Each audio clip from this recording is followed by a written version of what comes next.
Hello दोस्तों, कैसे आप सब। आप सभी का बहुत बहुत स्वागत है हमारे यूट्यूब चैनल में। देखिए, हमारी जो टॉपिक चल रही है वो प्रस्तावना चल रही है, भारतीय संविधान की प्रस्तावना। और प्रस्तावना से जो संबंधित दो बड़े बड़े मामले थे वो हम पढ़ चुके थे। पहला था बेरुबारी मामला 1960, दूसरा था केशवानंद भारती बनाम केरल राज्य मामला 1973। आज हम पढ़ेंगे एसआर बोम्बाई मामला 1994। ये भी मामला हमारा प्रस्तावना से ही संबंधित है, जिसे हम बोलते हैं एसआर बोम्बाई मामला 1957। और ये कहां से संबंधित है? सॉरी, 1994। ये कर्नाटक से संबंधित है। ये कर्नाटक से संबंधित मामला है। और हुआ क्या था, कर्नाटक में 1988 में सरकार की पूर्ण बहुमत नहीं आती है।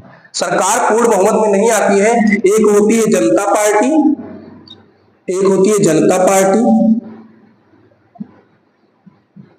और एक होती है लोकदल पार्टी। लोकदल पार्टी, इन दोनों का गठबंधन होता है तो सरकार बनती है जनता दल पार्टी।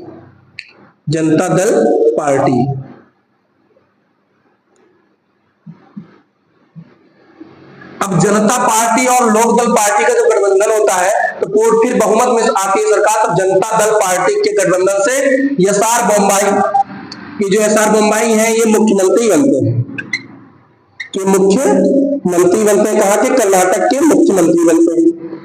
अब जब जनता पार्टी या लोकदल पार्टी मतलब कोई भी गठबंधन की सरकार होती है तो गठबंधन वाले जो होते हैं, जैसे अपने यहाँ इस बार लोकसभा में पूर्ण बहुमत नहीं मिला तो एनडीए के तहत मोदी जी ने सरकार बनाई। तो उसमें नीतीश लालू जी थे और रायडू थे। इन लोगों को लगता था कि हम बड़े बड़े पद लेंगे। सबको आता होती है कि भैया हम सरकार बनवाने में मदद कर रहे हैं तो मतलब हमारे वित्त मंत्रालय किसको दिया जाएगा और शिक्षा मंत्री कौन बनेगा, गृह मंत्री कौन बनेगा। लेकिन इसी प्रकार से यहाँ भी विवाद चल रहा था। तो जब बंटवारा हुआ, सबको वित्त मंत्रालय, गृह मंत्रालय सबको जब बढ़ चुका, तब एक विधायक इसमें रह गए जिनको कोई पद नहीं दिया गया, उनको कोई बड़ा पद नहीं मिला। उनका नाम था आर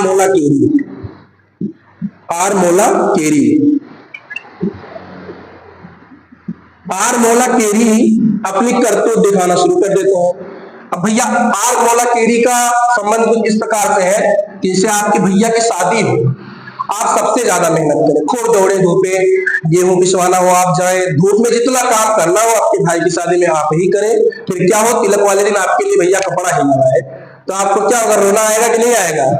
अरे छितरा कर आप रोएंगे। तो उसी प्रकार जितने नात रिश्तेदार आएंगे उनसे भी आप कहेंगे कि हमने इतना किया, गेहूं पिसाई करवाए, ये करवाए, वो करवाए, सुबह से लेकर शाम तक दौड़े धूपे, इनके हस्तखत लाए, फला ढिमकाना के, लेकिन हमारे लिए कपड़े नहीं आया। इसी प्रकार से ये भैया इधर उधर भटकने लगे। आर मोला केरी जब इधर उधर भटकने लगे तो होता क्या है, ये चले जाते हैं 19 विधायकों का हस्ताक्षर, 19 विधायकों का हस्ताक्षर पत्र लेकर कहां जाते हैं? राज्यपाल के पास जाते हैं। अब राज्यपाल कौन था उस समय वहां का? पी वेंकट सोइया, ये वहां की राज्यपाल थी। और इनको जब ये परिचय, ये क्या नाम है, हस्ताक्षर पत्र देते हैं उन विधायकों का, तब ये तुरंत क्या करती हैं, राष्ट्रपति को फोन करती हैं कि मैं पी वेंकट सोइया आपसे अनुच्छेद 356 के तहत कर्नाटक में राष्ट्रपति शासन लगाने की सिफारिश करती हैं। अब भैया सिफारिश किससे करती हैं? राष्ट्रपति कौन था? आर वेंकट रमन वहां के राष्ट्रपति थे। अब ये इनकी सिफारिश मान लेते हैं और इनकी सिफारिश मिलते ही 1988 में ही अनुच्छेद 356 बोले तो राष्ट्रपति शासन कर्नाटक में लागू हो गया और एसआर बोम्बाई भैया पद से हटा दिए गए। अभी उत्तर प्रदेश में अगर राष्ट्रपति शासन लग जाए तो योगी आदित्यनाथ जो है पद से हटा दिए जाएंगे और जितनी सरकारी मतलब जो भी सरकारी कार्यभार उत्तर प्रदेश के और केंद्र के अंतर्निहित हो जाएंगी। सारी शक्तियां कहां चली जाएंगी? केंद्र में चली जाएंगी और उत्तर प्रदेश से राज्य शासन खत्म हो जाएगा और 356 के तहत राष्ट्रपति शासन लग जाएगा। तो भैया इनको पता चला कि राष्ट्रपति शासन लग गया 356 में। अब ये भी छितरा गए, ये भी बिल्कुल चित्रा गए कि भैया ये क्या हो गया। आप ये अपने विधायकों की मंडली बुलाए और उनसे पूछे, गिनती की गई, देखे फिर भी बहुमत से ज्यादा है। गिनती की गई फिर भी मोहम्मद से ज्यादा है। होता क्या है, डांट फटकार लगाते हैं कि कौन दोगलापंथी किया है, कौन जो इधर भी साइन करके बैठा है उधर भी साइन करके बैठा है। किसी ने कहा मम्मी कसम, किसी ने कहा पापा कसम, किसी ने कहा जानू कसम, किसी ने कहा बाबू कसम, कि सब तैयार थे। लेकिन अंत में निर्णय क्या आता है कि भैया जो ये आर मोला केरी साहब थे तो बहुत बड़ा खेला खेल गए। ये जो 19 विधायकों का हस्ताक्षर पत्र था वो फर्जी था।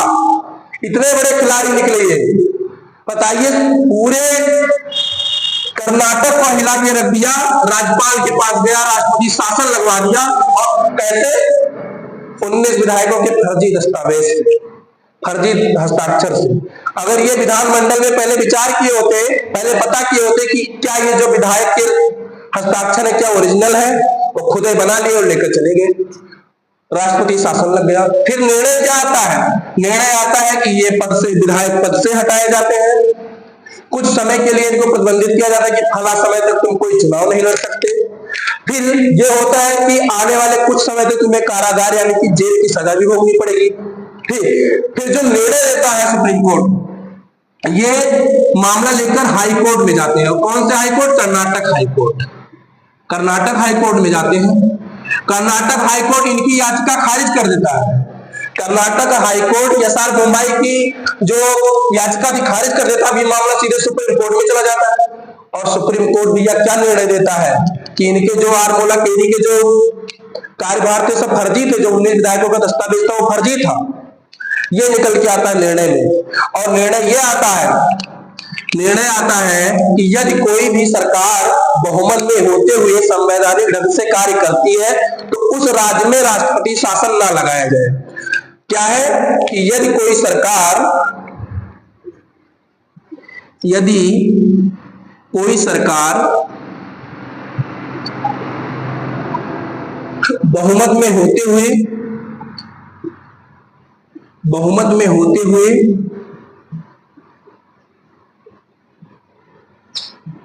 संवैधानिक ढंग से कार्य करती है, संवैधानिक ढंग से, संवैधानिक ढंग से कार्य करती है,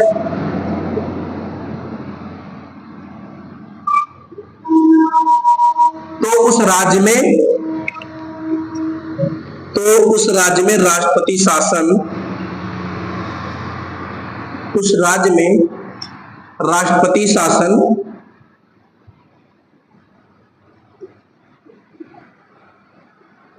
नहीं लगाया जाएगा, नहीं लगाया जाएगा। दूसरा निर्णय यह आता है कि यदि कोई याचिका पे कोई कार्य होता है, उसका राज्यपाल पहले विधानमंडल में उसकी सुनवाई करेगा, विधानमंडल में पहले उसको क्लियर करेगा, टैली करेगा, उसके बाद राज्यमंडल में उसका निदान किया जाएगा। और सबसे महत्वपूर्ण जो सुनवाई थी कि प्रस्तावना संविधान का, प्रस्तावना संविधान का महत्वपूर्ण अभिन्न अंग है, अभिन्न अंग है, अंग है।